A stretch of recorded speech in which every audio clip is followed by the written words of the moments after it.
Olá, pessoal. Primeiro, agradecer ao grupo da LAEM, né, da Liga da UFAL, que sempre lembra o meu nome para a gente participar dessas aulas, que eu faço com muito prazer e muito gosto. E o tema que vocês escolheram para que eu falasse foi sobre pé diabético, que é um tema que a gente lida com muita frequência no nosso dia a dia, tanto no consultório do clínico, de uma maneira geral, né, como no especialista na endocrinologia. E aí eu vou abrir a aula com essa frase aí, que eu acho que ela é bem impactante, né? O autor já diz tudo aqui, você tem essa pessoa que foi tão importante aí na ciência, que na realidade, para todos nós que fazemos ciência e medicina especificamente, o importante é não parar de questionar. E aí a gente vai ver para frente o racional de tudo isso. Então, só passando uma coisa bem rápida, assim, no contexto que vocês já sabem, você sabe que diabetes é uma doença antiga, uma doença que já foi descrita desde o Egito. Existe um conceito muito antigo do Areteus da Capadócia, que eu não vou entrar no mérito do conceito, o conceito atual a gente vai conversar ao longo da exposição. E esses dados do IDF, que é da International Diabetes Federation, de 2019, que eles atualizam a cada 2 anos, o objetivo de eu trazer eles para vocês é que ele mostra o impacto do que é essa altíssima prevalência da doença no contexto da saúde de uma maneira geral para o sistema e o impacto do ponto de vista de custos também. Então, assim, 38 milhões a mais de adultos têm diabetes, um dado de 2017. 22 milhões ou mais têm o risco de desenvolver diabetes, né? Tem um quadro já de intolerância glicídica, que a gente tem que identificar nessa fase já de diagnóstico, a gente já pode intervir na evolução natural da doença. Tudo do ponto de vista de estatística para a diabetes é muito magnificado, né? O número de casos é muito grande, é muito grande, e, consequentemente, a gente tem impacto do ponto de vista das complicações crônicas do diabetes. Aqui, só para a gente pegar o dado da América do Sul, e aqui o Brasil está localizado, nós temos que 55% de aumento de prevalência, né? Então, 2030, 40 milhões, 2019, 32 milhões, e uma estimativa para 2045 de 49 milhões de pessoas convivendo com diabetes. Isso eu estou puxando só os dados do Brasil. Aqui é um dado mais geral, né? Então, vamos centrar aqui para 2045. Vocês imaginem, né? 720 milhões de pessoas numa faixa etária considerada uma faixa etária produtiva, com uma doença que impacta em alteração vascular e, consequentemente, com muita morbidade, tanto de vista agudo quanto do ponto de vista crônico, né? A questão sempre voltando para o Brasil, os adultos, mais de 10, entre 10 e 20 milhões de pessoas a gente tem o diabetes, e aí lembrando que quando a gente fala em diabetes, a prevalência maior é do diabetes tipo 2, obviamente, né? O impacto maior no diabético tipo 2, não esquecendo o diabetes tipo 1. Aqui, o clássico, que realmente a população urbana tem mais diabetes do que a população rural, por conta de estilo de vida. A gente sabe que, do ponto de vista da evolução da doença, nós temos a genética, e a gente tem o grande impacto do meio ambiente no desenvolvimento da doença, diabetes. Aqui, os países que estão no ranking, né? A China, a Índia, os Estados Unidos, o Paquistão, e aqui está o Brasil, né? Isso em um número bem estratosférico. E o grande problema também são os pacientes não diagnosticados, quer dizer, aqueles pacientes que já têm alguma disfunção, que já têm alguma alteração, mesmo que seja pequena na glicemia, e que essa alteração, a depender da sensibilidade individual, já pode expressar uma complicação ao diagnóstico. Vocês sabem, já viram que no diabético tipo 2, você já pode abrir um quadro, inclusive, com uma complicação crônica. E a neuropatia diabética é uma das complicações crônicas que já podem estar presentes ao diagnóstico do paciente diabético. E um outro tema que eu falei, mas que eu volto a enfatizar para vocês, é muito importante a gente diagnosticar o paciente intolerante, que a gente chama de pré-diabético. Analisando no contexto, o pré-diabetes, o intolerante, é uma fase evolutiva da doença, né? E vamos um pouquinho mais para trás, a obesidade, que às vezes a gente meio que estigmatiza tanto o paciente obeso, mas alinhado à genética, à obesidade, um contexto de uma alimentação irregular, de sedentarismo, vem o intolerante, vem o diabetes e depois as complicações crônicas. E a gente puxando aqui para o Brasil, a gente tem uma estimativa muito alta de pacientes com intolerância glicídica e que, na maioria das vezes, não são diagnosticados ou são subdiagnosticados, ou quando diagnosticados, não se dá atenção devida em termos de o tratamento, o segmento da forma mais eficaz e eficiente possível, né? E, obviamente, diante de todo esse contexto, a gente tem uma mortalidade alta, e trazendo aqui, ó, 40 anos de idade a 70, a expressão é maior de mortalidade, né? Justamente hoje em dia é uma fase extremamente produtiva, essa fase entre 40 e 70 anos, né? E o impacto social, econômico, do ponto de vista dessas pessoas que algumas vezes elas precisam até deixar de trabalhar por conta de desfechos duros que ocorrem em função do contexto da doença, tá?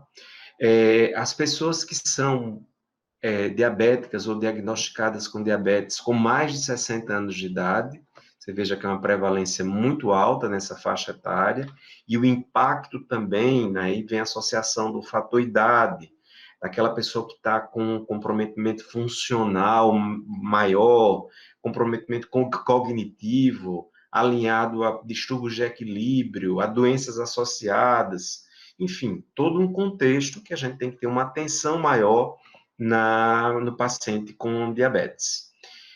O custo, né, que vocês estão vendo isso hoje com muita clareza aí dentro desse contexto de pandemia Covid, o quanto que se tem de dispêndio à medida que você avança do ponto de vista de tecnologia, né, quanto mais recurso do ponto de vista de tratamento, de diagnóstico, de acompanhamento, você vai ter um aumento exponencial nos custos. E uma coisa muito impactante também é justamente assim, nós estamos no Brasil e a gente conhece o contexto econômico do Brasil. Então, quanto mais, digamos assim, desenvolvido o país, mais você tem o impacto do ponto de vista de ter muito alimento industrializado, muito fast food, com aumento de prevalência do diabetes e da obesidade, e ao mesmo tempo, né, num país que está ali no meio, né, que nem é um país totalmente evoluído, é um país em evolução, e eu confesso a vocês que diante desse contexto que a gente está vivenciando, a gente tem até uma certa dificuldade de estratificar em que nível nós estamos atualmente, né? É considerado um país em desenvolvimento, mas com muitas diferenças sociais, e, obviamente, isso vai impactar também no acesso à saúde, numa dificuldade de tratamento desses pacientes, reforçando a grande necessidade do diagnóstico precoce, intervenção precoce e processo educativo, que é o que eu vou tentar passar para vocês ao longo da exposição sobre pé diabético. Tá aqui falando em custo ainda, mostrando também o diabetes tipo 1, as crianças que são portadoras de diabetes, que têm diabetes, e aí vamos focar exatamente no objetivo que vocês me convidaram, que é para falar sobre o pé diabético. Então, assim, quanto mais se vive com o problema, com a doença, com o diabetes, eu acho até importante a gente passar essa mensagem para as pessoas, né, que são diabéticas. Conviver com o diabetes. Na realidade, o diabetes doença, ela impacta realmente quando surgem as complicações inerentes ao diabetes, quer seja as complicações agudas, quer seja as complicações crônicas, e aqui a gente está tratando especificamente de uma complicação crônica que pode cursar com agudizações. Então, assim, essa frase é muito interessante, eu sempre estou colocando o autor aqui do lado. Os pacientes diabéticos, particularmente os de longa evolução, e é a tendência atual, então, com os recursos terapêuticos que a gente dispõe, as pessoas que têm acesso, elas estão vivendo muito mais tempo e, obviamente, apresentam complicações vasculares e nervosas, neurológicas, que são refletidas de uma maneira muito fiel na descrição do autor no pé, né? Então, todo o impacto. Então, vamos raciocinar num sistema todo no nosso organismo, vasos, nervos. Então, a hiperglicemia, ela vai comprometer tudo isso e no pé vai ter consequências catastróficas se o diagnóstico realmente não for dado de imediato e não forem feitas as medidas que devem ser feitas. Então, definindo, né? Do ponto de vista bem didático aí, para vocês pegarem essas informações. O que é o pé diabético? É um pé que está sujeito a um processo infeccioso por conta de ulceração. Essa ulceração pode cursar ou não com destruição de tecidos mais profundos. Geralmente você tem associado uma doença vascular periférica e uma doença dos nervos periféricos. Então você tem uma neuropatia, você tem uma vasculopatia, e por conta disso você tem um quadro de ulceração, e essa ulceração leva, quando não identificada de pronto, a um quadro infeccioso. A gente costuma até dizer o seguinte, e tratar o pé diabético é principalmente você evitar que aquele pé ulcere, que aquele pé lesione. Quando a lesão se instala, o problema tem uma complexidade sempre maior, tá? Então, assim, alguns aspectos epidemiológicos são dados fornecidos, assim, a gente teve um alinhamento, tem uma colega que vocês com certeza já devem ter lido artigos dela, uma brasileira, e foi ela quem, digamos assim, me estimulou a estudar mais a questão do pé diabético, que é a doutora Ermelinda Pedrosa. Para vocês terem uma ideia, o primeiro curso de pé diabético já tem algum tempo atrás, não vou nem dizer para vocês, mas foi na Escola Paulista, numa reunião com pouquíssimas pessoas, e eu tive a honra de participar desse primeiro curso, e ao longo do tempo a gente foi atualizando a nível de congressos e das plataformas atuais que a gente dispõe de aprendizado, né? A gente nunca para de aprender. É aquela questão do início, nunca parar de questionar. Então, assim, a gente tem muita amputação no nosso meio, tem trabalhos brilhantes, chancelado e comandado pelo pessoal da cirurgia vascular, e aqui eu posso falar com muita tranquilidade do Dr. Guilherme Pita, que é uma pessoa que sempre trabalhou com pé diabético, e ele trabalha, ele tem vários trabalhos mostrando a nossa realidade alagoana, né, que é complicada, é cruel, mas vamos mudar isso, né, vamos tentar mudar isso aí. E qual o formato, né, que a gente precisa para mudar? Ainda no contexto de dados epidemiológicos, as causas de pé diabético são as mesmas em todos os países, como a gente já mencionou antes. Porém, a prevalência para a evolução da complicação, para a ulceração, para as amputações, elas vão variar de acordo com o padrão socioeconômico de cada população. E a gente trabalha com paciente do SUS. A gente enxerga a realidade do SUS. A gente enxerga aquele paciente que mal tem uma sandália, vamos dizer assim, adequada para poder andar, né? E a compreensão dele para entender que aquilo ali pode trazer um impacto muito grande na vida dele, às vezes é muito complexo. A gente vê isso no nosso dia a dia de ambulatório que a gente faz. Então, incidência de problemas dos pés ao longo da vida é muito alta, em torno de 25%. As recorrências, 40% em um ano. as úlceras não curam, é importante a gente entender isso, elas entram em remissão, esse dado está grifado aqui em vermelho para vocês entenderem isso, quer dizer, como eu mencionei, importante é não ulcerar, uma vez ulcerado, tem que ficar controlando sempre.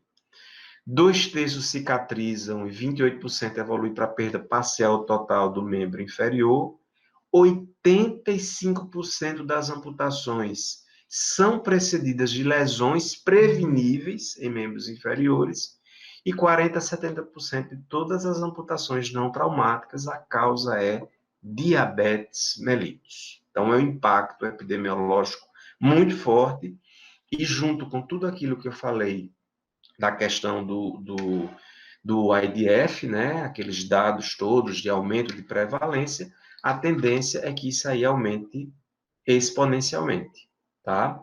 Então, vamos lá. Vamos estratificar a tríade e ir raciocinando para vocês entenderem todo o contexto e tratar de forma adequada. Então, a gente já falou na neuropatia, na doença vascular periférica e a complicação com infecção que pode estar associada à osteoartropatia, que é bem conhecida de todos, e vocês já devem ter visto alguns casos, a gente vai ter a oportunidade de mostrar algumas fotos, alguns slides, que é a osteoartropatia de Charcot, que ocorre um verdadeiro desabamento ósseo, a arquitetura óssea é totalmente danificada, modificada. E os desfechos duros, né, os impactos de gangrena e de amputação. Então, fazendo um resumo, a gente da endocrinologia gosta muito desses esquemas, eu acho que facilita muito o raciocínio. Então, o fator é a hiperglicemia. A hiperglicemia, pessoal, ela leva à liberação de fatores inflamatórios, né? Tanto a hiperglicemia em jejum, como a hiperglicemia pós-prandial, como a manutenção do estado de hiperglicemia. E aqui eu estou falando só da glicose. Vamos lembrar hipertensão arterial, vamos lembrar dislipidemia, né? Vamos lembrar de genética, vamos lembrar de hábitos inadequados de alimentação e tudo que entra na gênese, o cigarro, né, a nicotina, e tudo que entra na gênese para agredir a parede do vaso e aí você ter o que a gente chama de síndrome do pé diabético.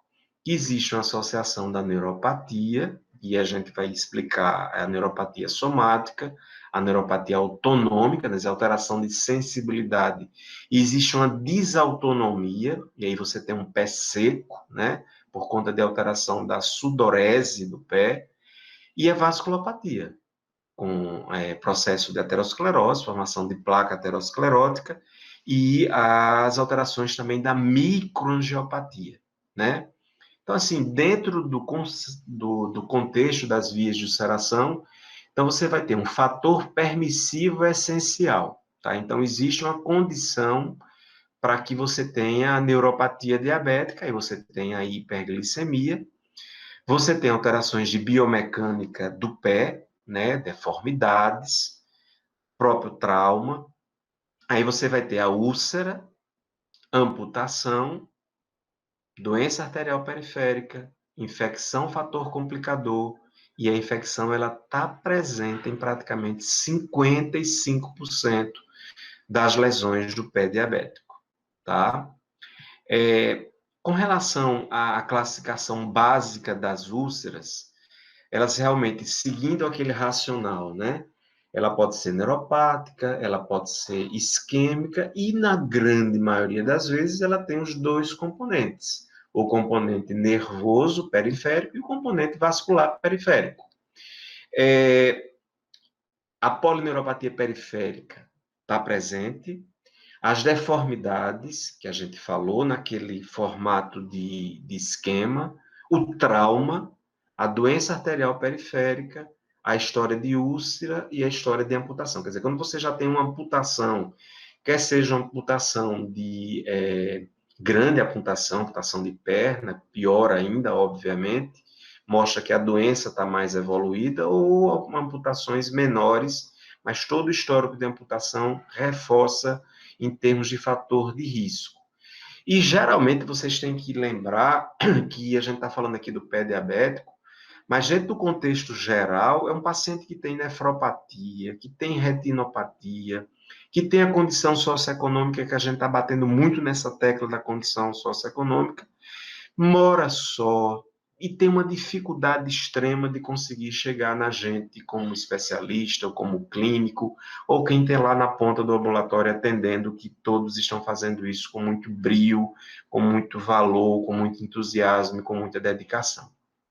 Então, aqui, para ilustrar, a gente tem um pé seco, né? Então, isso aqui já mostra que é um pé neuropático, né? Clinicamente, a gente já enxerga um pé neuropático. E com áreas de calosidades, áreas de deformidades, áreas que estão aí prontas para ter a úlcera.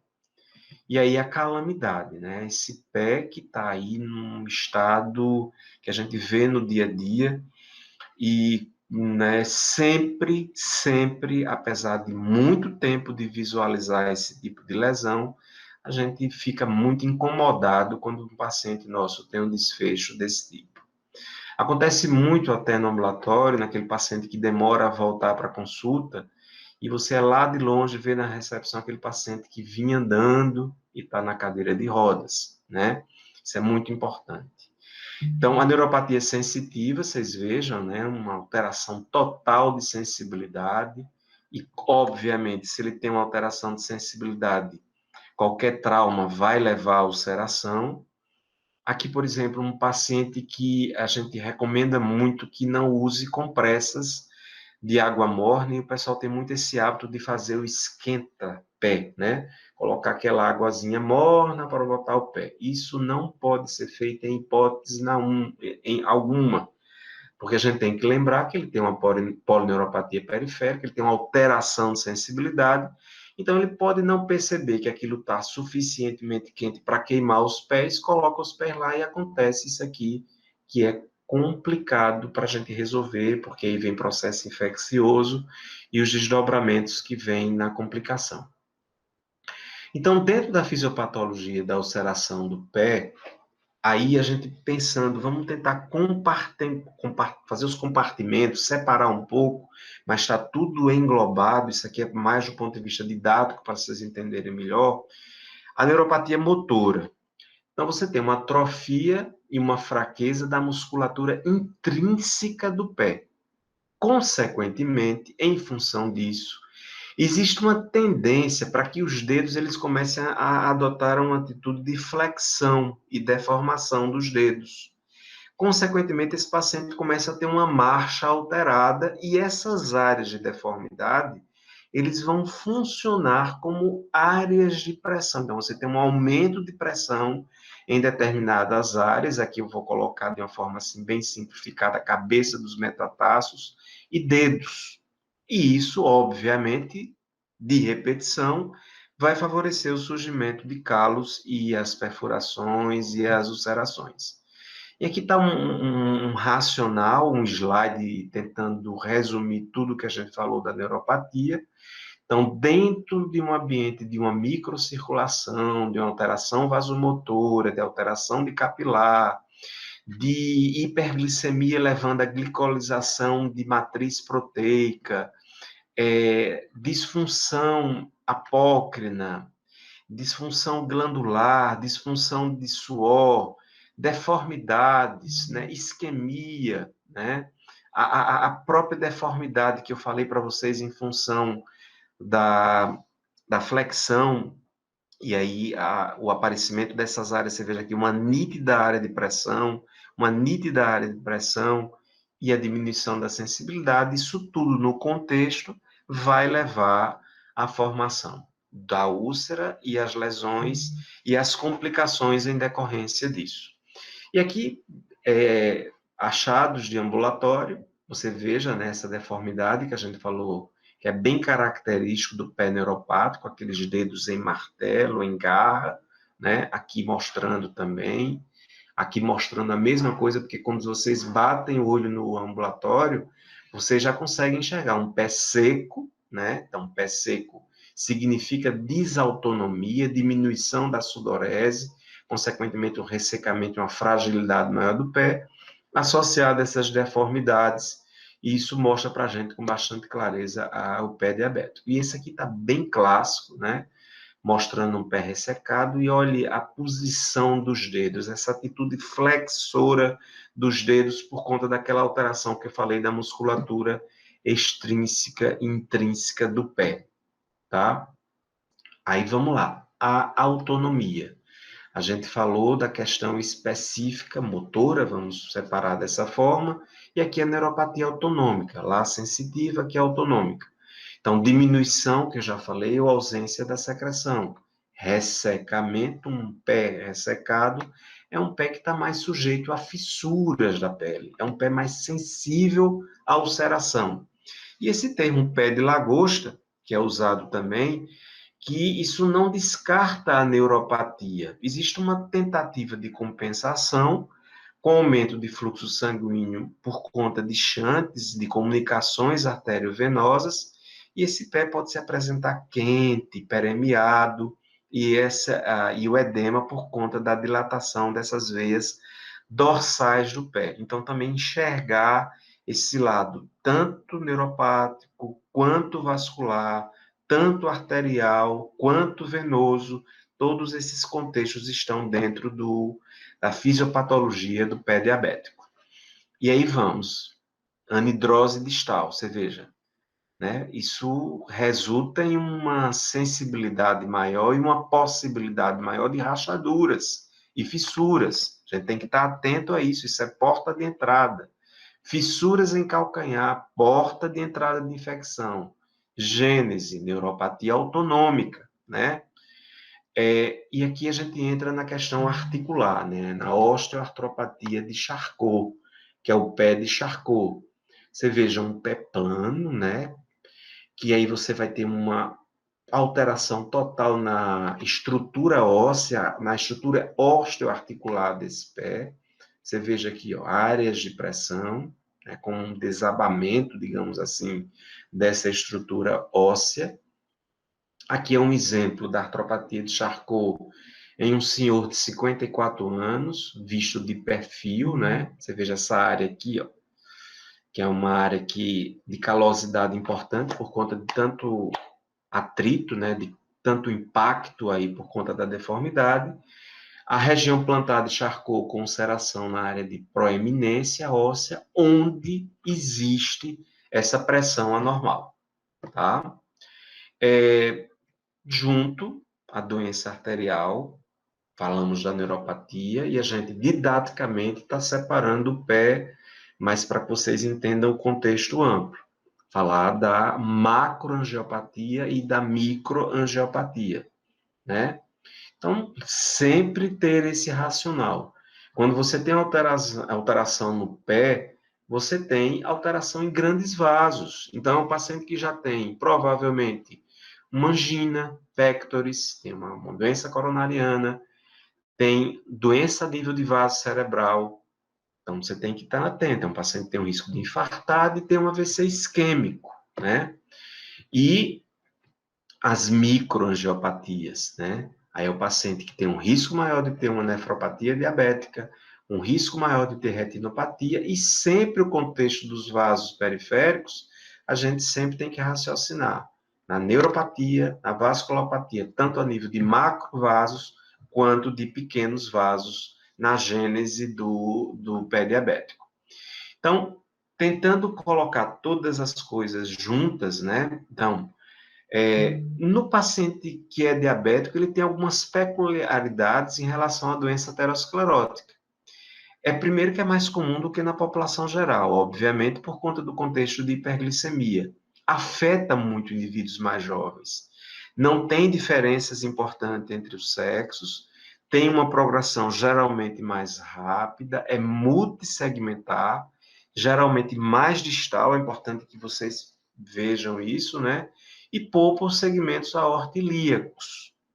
Calcificação da camada média, que é denominada de Monckeberg, e aqui a gente tem, né, um tecido histológico mostrando a calcificação, Aqui a íntima vascular, aqui a média vascular, e aqui a adventícia, né? Mostrando o aspecto histopatológico. Dentro da doença arterial periférica, o que é que você também identifica? Alterações de coloração e redução da temperatura da pele, alteração de fâneros, pelos e unhas, atrofia de pele, atrofia de subcutâneo, musculatura, né? E você tem os estágios da doença arterial periférica e, em paralelo, você tem situações clínicas específicas.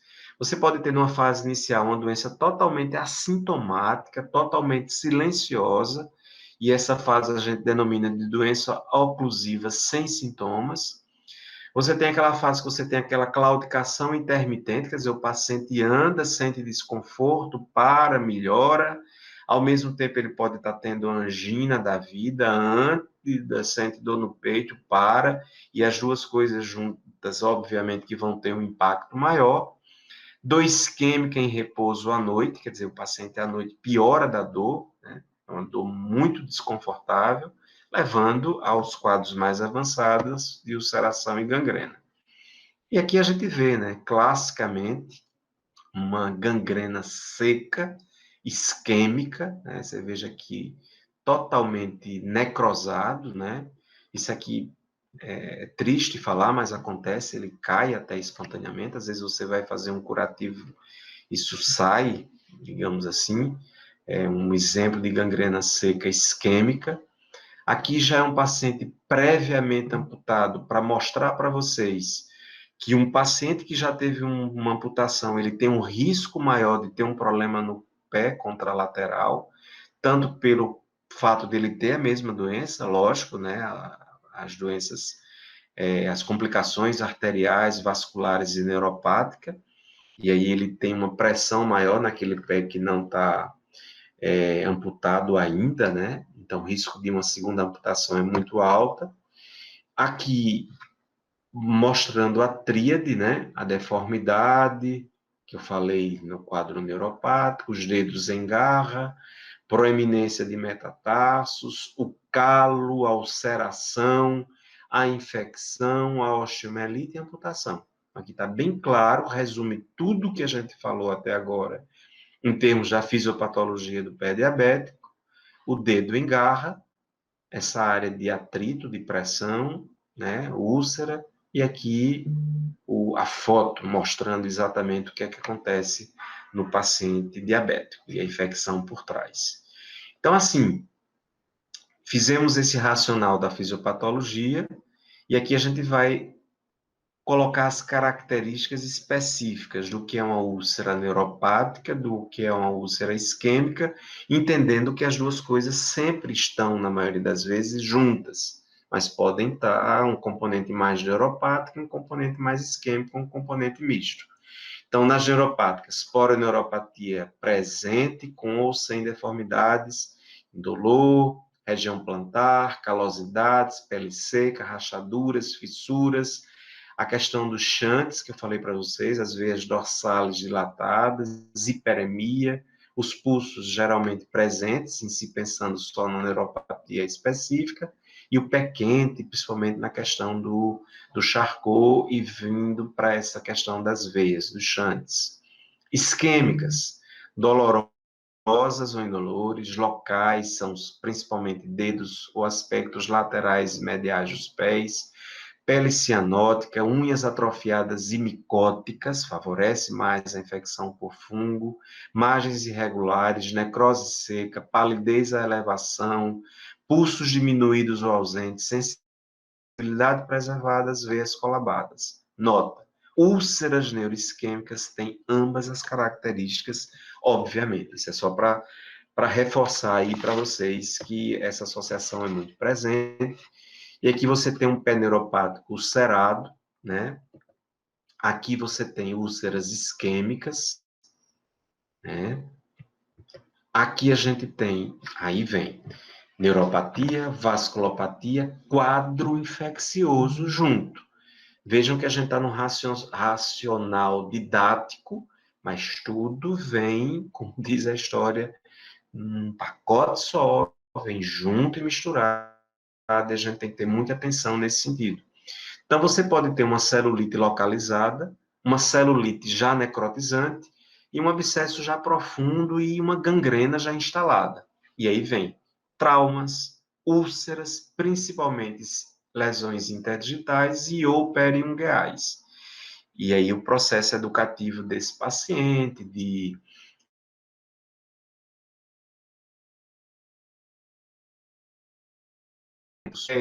para justamente a gente não ter a proliferação de fungos e facilitar a instalação do processo infeccioso. Nos pacientes que têm um quadro leve, que já estava usando previamente antibiótico, geralmente você tem tanto cocos gram-positivos como aeróbios, aí já passando na flora que está lá presente no paciente já que passou por todo aquele processo e já está com quadro infeccioso, mais graves, mais profundas, com necrose, isquemia, você já tem uma flora mais mista, até com mais resistente à antibiótico terapia, uma flora polimicrobiana. Então, a gente tem estáfilos, Escherichia coli, proteus, bacteriórios, Clostridium e por aí vai. Então, você tem gram negativo, gram positivo, anaeróbio.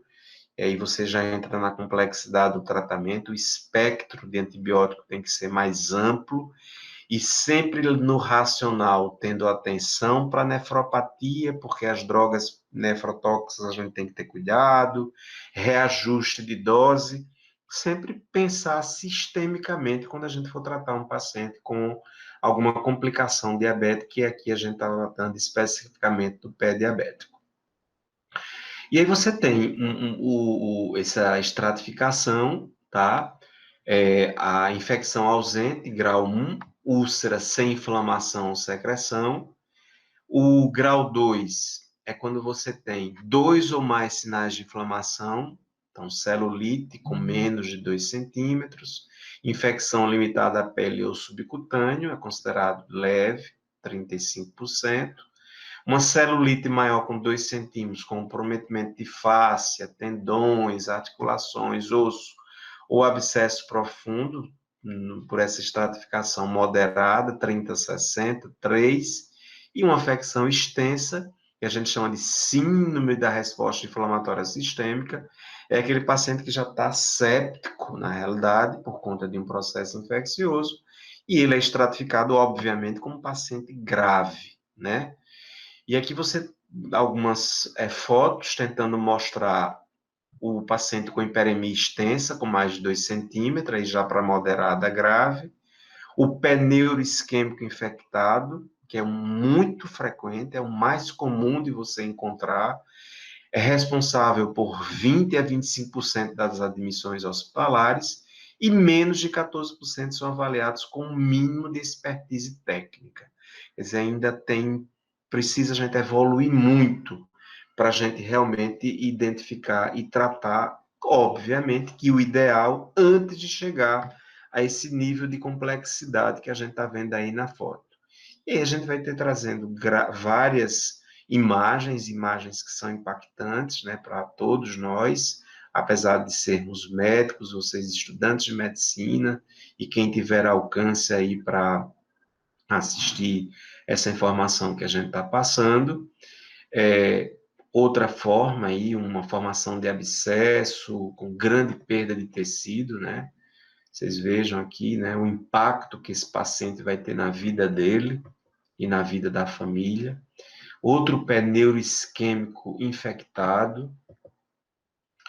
Infecção extensa grave, mostrando aqui, inclusive, presença de produção anaeróbio, né? Infecção por anaeróbio. Isso aqui, quando drena, sai toda uma secreção com um odor muito peculiar, muito característico.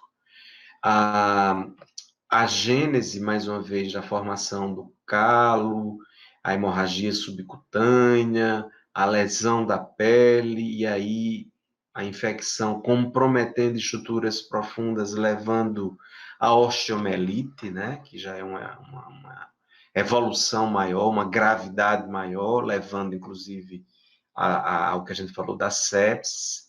E aí vem os projetos que são feitos e que eu sempre coloco para todos, inclusive eu falo muito nas minhas aulas, tanto no ambulatório quanto a nível da aula de graduação, ou em eventos que a gente participa, enfim, que a base de tudo, pessoal, é a gente conhecer a doença e o paciente também conhecer o problema, identificar o problema, diagnosticar.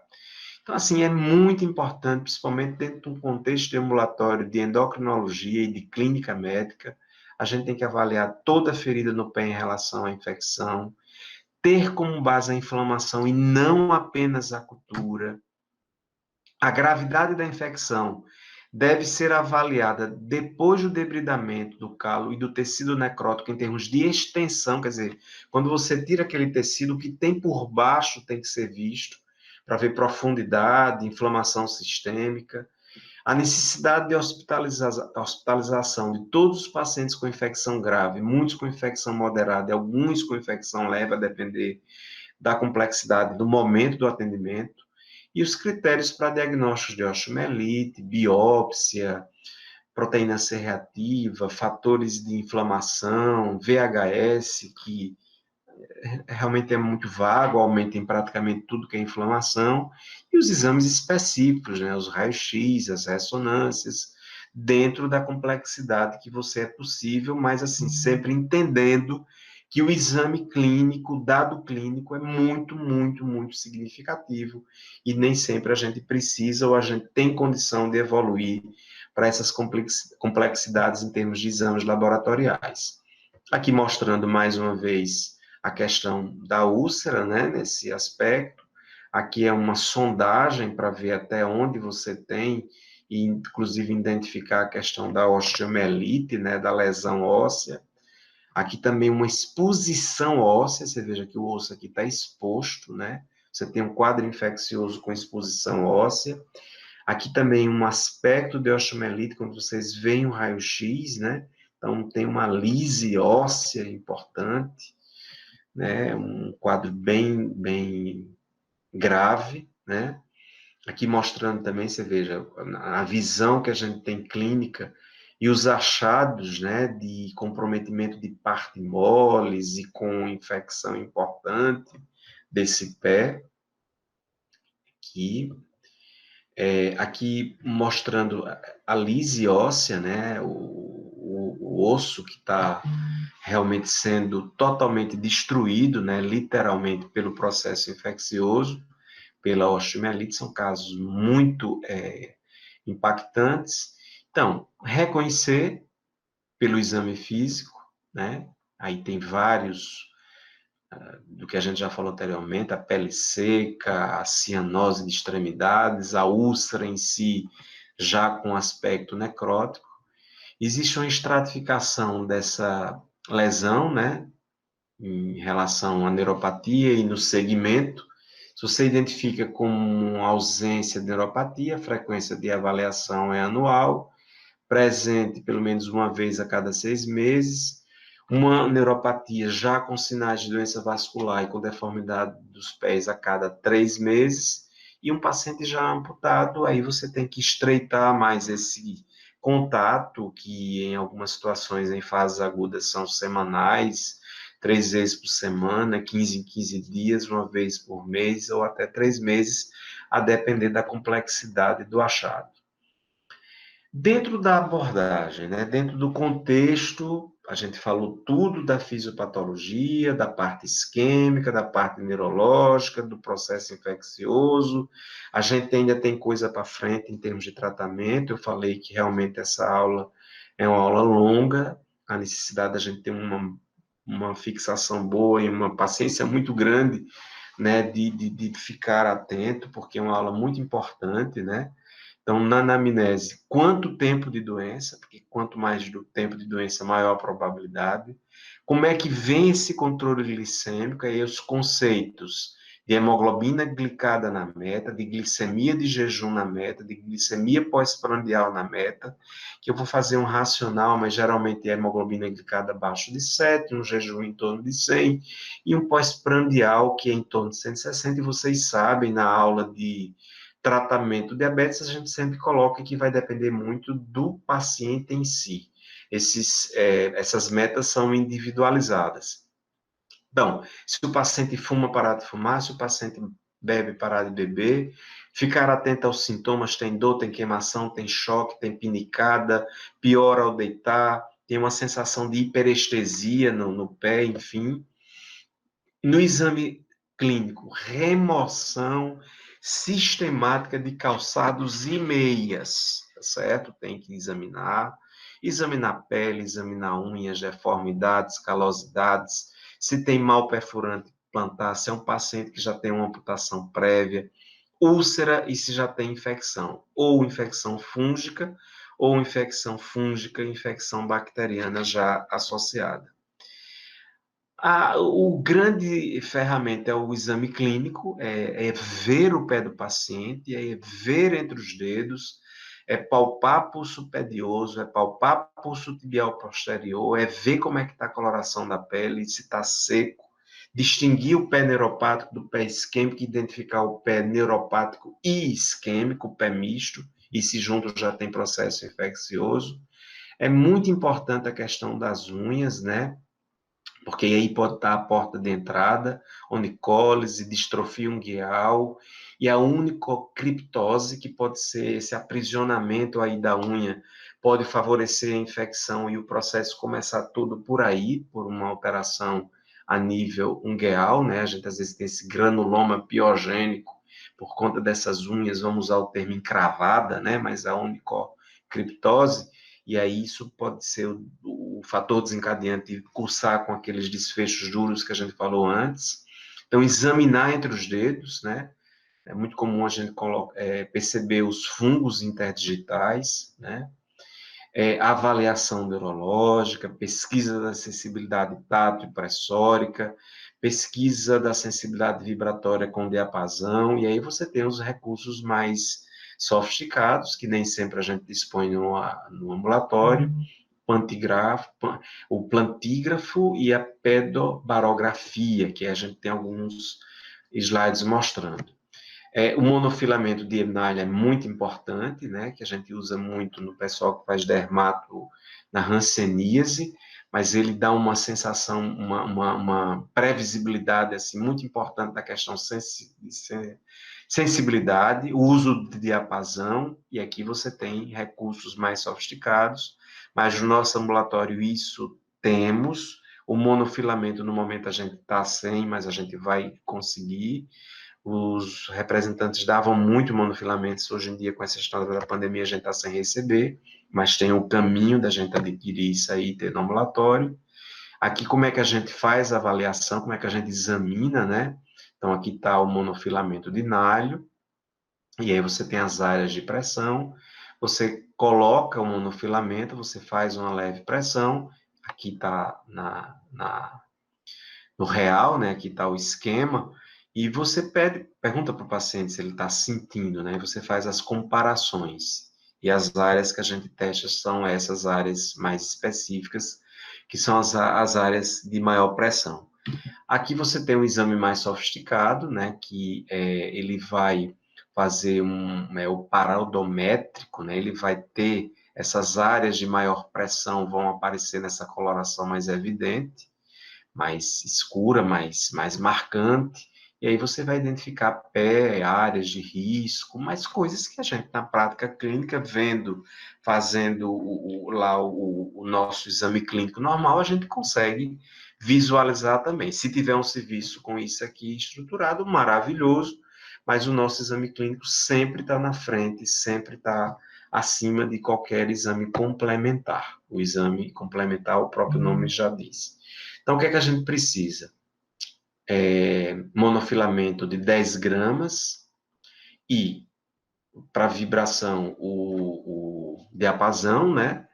Para a questão do, você pode ter um pino ou um palito, tendo cuidado para não lesar o paciente no momento que você for fazer o teste da sensibilidade, e o nosso martelinho de reflexo para ver a questão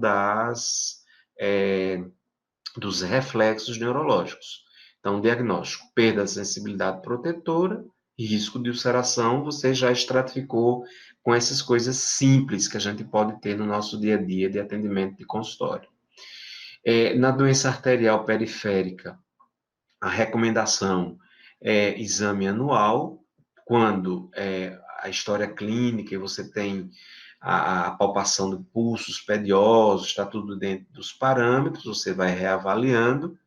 Paciente que tem alterações maiores, fazer o ITB, e a gente vai dizer aqui como é isso, e eu vou colocar no próximo slide como é que a gente faz. Quando você tem um DAP-ITB abaixo de 0,9, é anormal e é útil para a detecção da doença arterial periférica. E os testes que ficam entre 0,9 e 1,3, você vai ficar atento também. Né? A recomendação de forte a baixa, mas eu vou colocar para você como é que faz isso. Né? O ultrassom com Doppler, que o pessoal da vascular faz muito bem, mede o fluxo pressórico das artérias braquial, pediosa e dedo, e o índice tornozelo. Vamos lá colocar aqui desse formato para vocês entenderem melhor. Então, aqui vocês têm um membro inferior, a pressão sistólica é verificada aqui no membro inferior. Aqui você tem um Doppler junto, acoplado, né? E você divide a pressão arterial sistólica máxima da perna pela pressão arterial sistólica máxima do braço. E o ITB normal é acima de 0,9. ITB nada mais, nada menos do que é o índice tornozelo-braço. E vem aquele racional que a gente falou para vocês, um ITB, índice tornozelo-braço normal, fica entre 0,9 e 1,3. É um dado que a gente também pode fazer com tranquilidade a nível de ambiente de ambulatório que a gente atende. E dentro dos programas todos, programa Step by Step, programa aí no caso está citado a Regional do Paraná, Brasped, que é um programa, tudo isso vocês podem acessar, tem o site da Sociedade Brasileira de Diabetes, isso está bem instrumentalizado lá. Então, avaliar toda ferida, né? E aí você tem o calor, o rubor, o tumor, a dor, a perda da função, né? Estratificado nesse formato aqui, que vocês veem a questão inflamatória, né?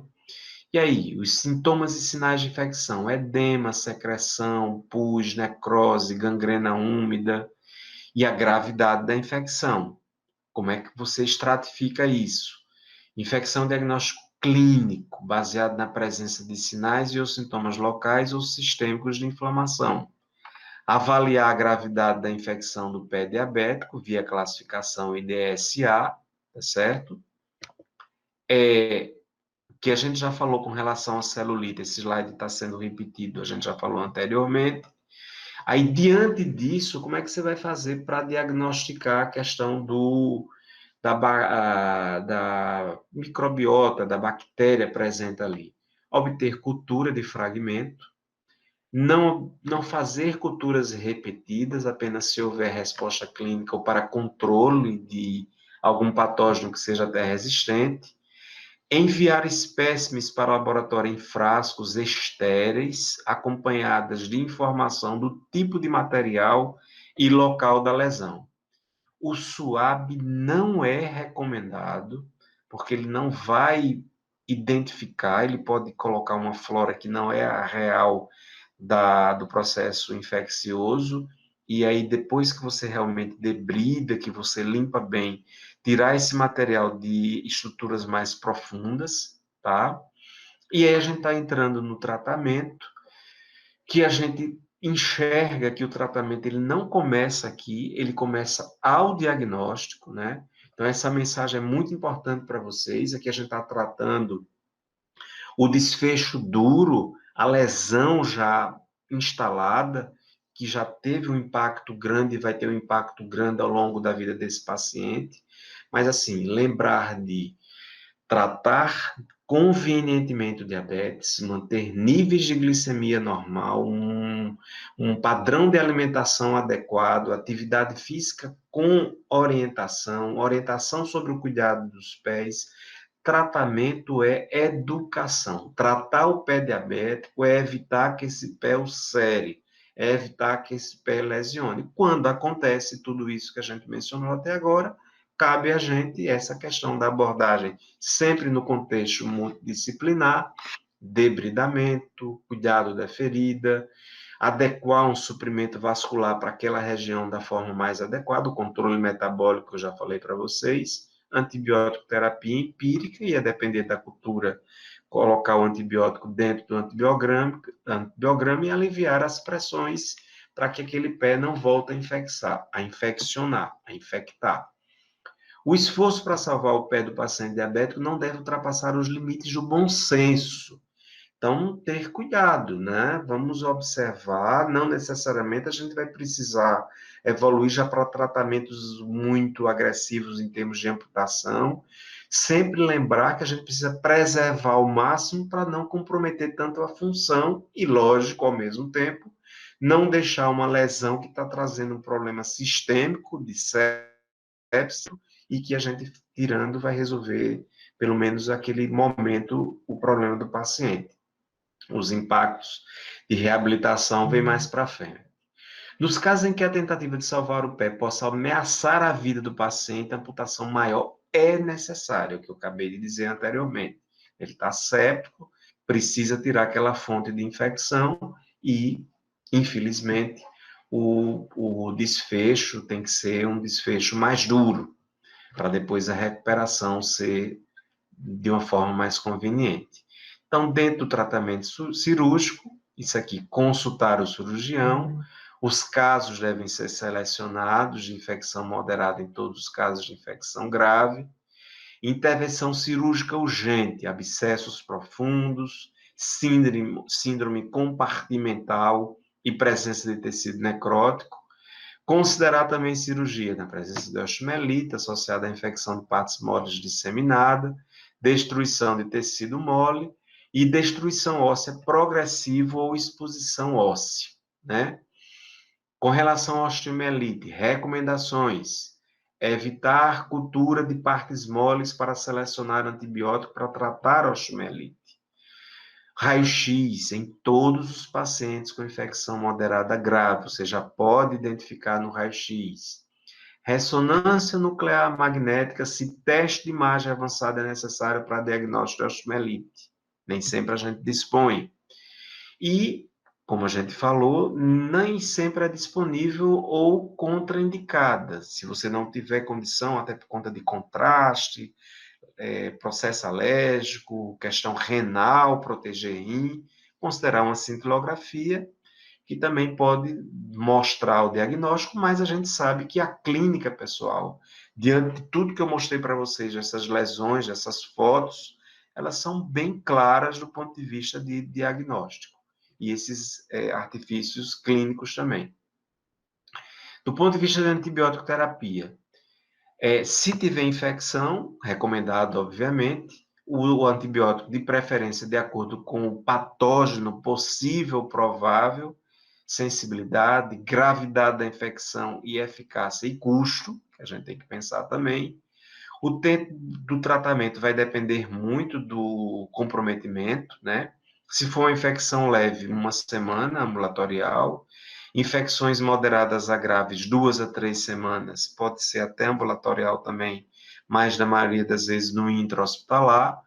E quando você precisa realmente de uma terapia parenteral inicial, na infecção grave, com comprometimento sistêmico e que você não tem uma resposta clínica inicial tão boa, tá certo? Quais os antibióticos? Os que cubram mais os micro-organismos que a gente citou anteriormente, né? E a depender da presença de osteomielite, não usar nenhum tratamento adjuvante, como presença de anti-inflamatório e tal. O tratamento tem que ser direcionado para aquele processo específico, né? E cuidado também com as coisas caseiras que os pacientes usam. é, avaliar o uso de medicamentos tradicionais, uso de antibiótico terapia prévia e considerar a sensibilidade da microbiota local. Quer dizer, um paciente que já foi exposto à medicação antes, a gente tem uma probabilidade de resistência bacteriana e tem que ter mais atenção ainda com esse tratamento. Aqui você tem uma tabela de duração, né, de tratamento, que é muito variável. Eu não vou estratificar, mas está aí no slide para vocês verem. Você tem que observar a situação da úlcera, a via de administração e a duração do tratamento de acordo com o comprometimento que ocorre especificamente naquele paciente que está sendo tratado. E, lógico, se é uma coisa ambulatorial, um paciente de origem comunitária, então a gente vai dar algumas opções. A gente tem a clinda e a gente tem a moxacilina. Então, aqui a gente está dentro da atenção básica, tá? Quando você já tem um comprometimento maior sistêmico, já pensar na ciprofloxacina, já pensar na associação, né? E a moxacilina mais clavulato também aqui, dentro da atenção básica. Já numa infecção de classificação moderada, uma ambulatorial com tendência para hospitalar, cipro com clinda, ceftriaxona com clinda, né? Casos mais avançados de infecção relacionada à assistência à saúde, ou seja, um paciente que já vem em tratamento. Então, você tem essas outras opções. E ter cuidado no paciente renal crônico, né? Aí vem vancomicina, pensando muito em estáfilo, a tecoplanina, né? Principalmente nos quadros de osteomielite, infecção grave, isso aí sempre enxergando que é aquele paciente que vem de comunidade, né? Então, as drogas mais avançadas, e aí vem os tratamentos realmente mais avançados, meropenem, daptomicina, em bomba de infusão, tem uma estratégia muito mais, digamos assim, agressiva, e lembrar quando a gente pensa em quinolona, tanto na ciprofloxacina, mas a gente tem a opção da levofloxacina e da mofloxacino, que a gente tem respostas também muito boas. Então, estou tentando trazer para vocês um racional do que a gente dispõe de antibiótico terapia e quando usar ia depender da gravidade do processo infeccioso. E uma vez visto o processo infeccioso, a gente vai ter que fazer o offloading, que é a descarga do peso, é evitar que o cere novamente, né? Então, aí tem o gesso de contato total, né? Impossibilidade de descarga de bota removível, tendo tudo o objetivo de proteger o pé. Paciente com risco de úlcera, deformidades ou úlceras recorrentes, considerar o uso de calçados terapêuticos, palmilhas ou órteses. A gente precisa ter esse alinhamento. A gente ainda tem umas certas dificuldades assim a nível geral, não só nos pacientes do Sistema Único de Saúde, mas em todos os níveis. Para prevenir a úlcera plantar recorrente em paciente de risco, prescrever calçados terapêuticos que aliviam a pressão plantar durante a caminhada, redução da carga e encorajar o uso do paciente. E aqui, considerar o uso de calçados customizados, terapêuticos temporários, espaçadores de dedo ou órteses para descarga diante de úlcera sem isquemia ou infecção não controlada. A modalidade específica depende do tipo e, lógico, da localização da lesão. Então, aqui a gente tem algumas imagens de ressonância, mostrando aqui sem um quadro infeccioso, com infecção. Em ambos você tem edema de partes moles, derrame articular, edema de medula óssea, com T1 normal, e edema de partes moles, derrame articular, edema de medula óssea com T1 baixo, né? São sinais da ressonância magnética. E assim, a gente falou muito, um tempo de aula longo, tentamos fazer uma coisa do mais didático possível, colocando toda a fisiopatologia do pé diabético, passando pelos tratamentos, sempre focando que o processo educativo é o mais importante para evitar que chegue na úlcera. E agora, né? A gente tem todas essas lesões, lesões graves, a gente não gosta de estar mostrando isso, mas tem que mostrar, vocês têm que aprender, têm que ver. E agora? O que é que tem que ficar como mensagem para vocês diante de tudo isso que a gente expôs? Talvez a aula eu pudesse só resumir nesses últimos slides que eu vou passar para vocês agora. Mas a gente tem que mostrar tudo a didática, a fisiopatologia e tudo mais.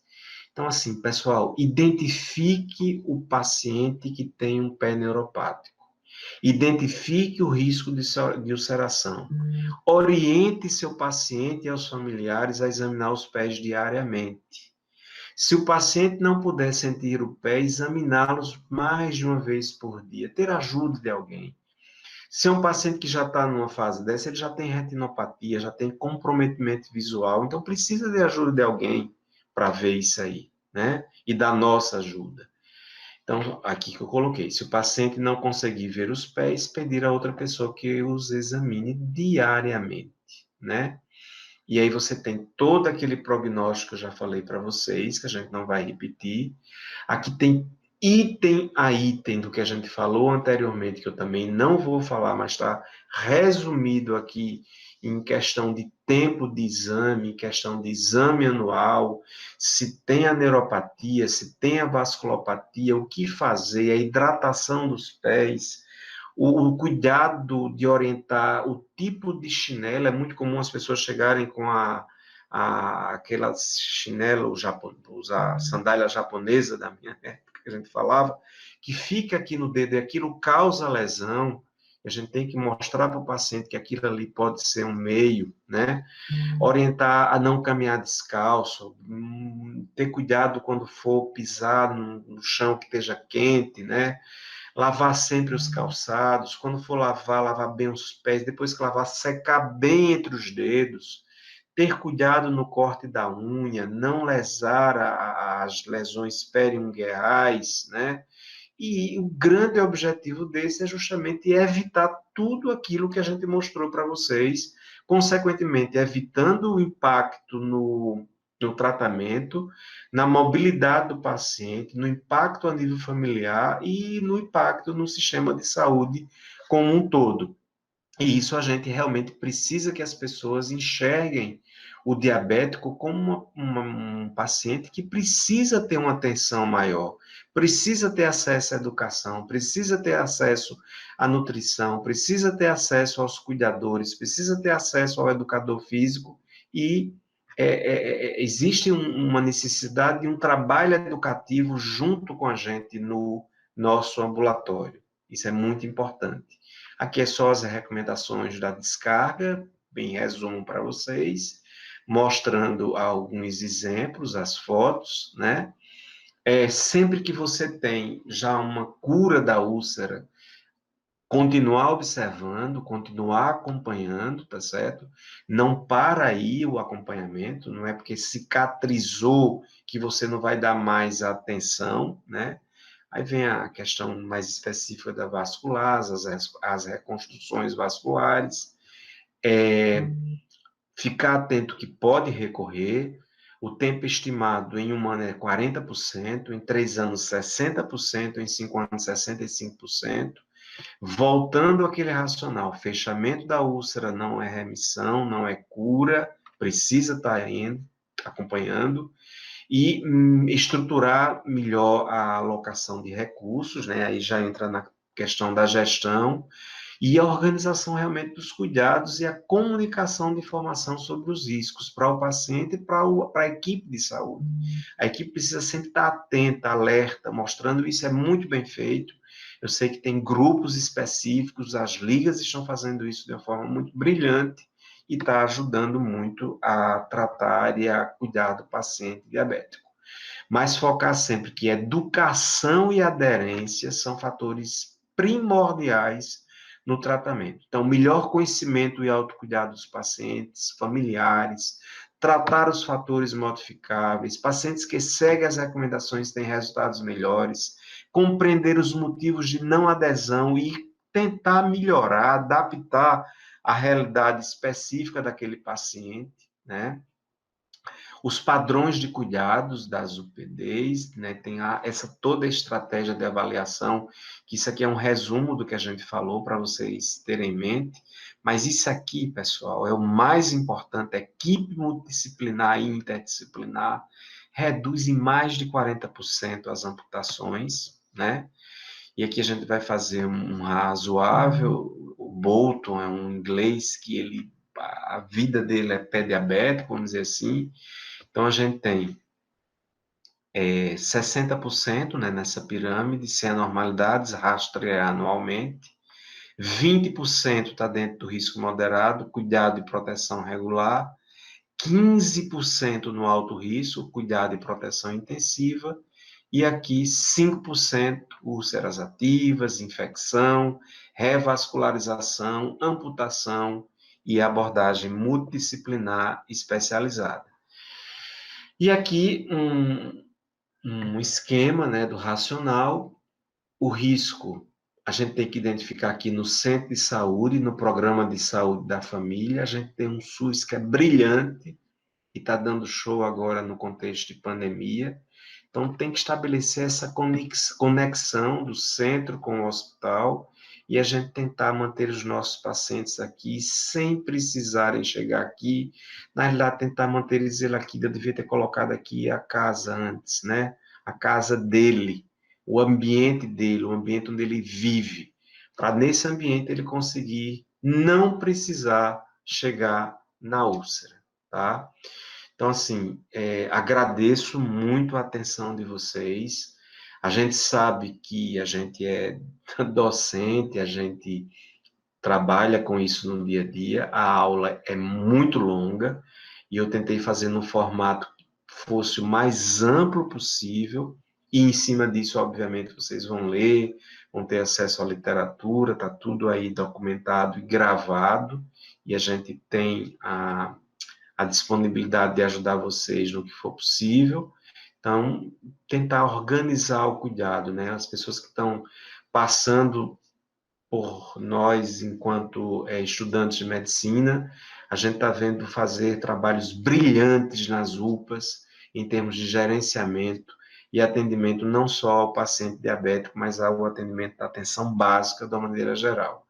Muito obrigado e estou sempre à disposição de vocês na medida que vocês solicitarem. Um abraço grande e estamos à disposição.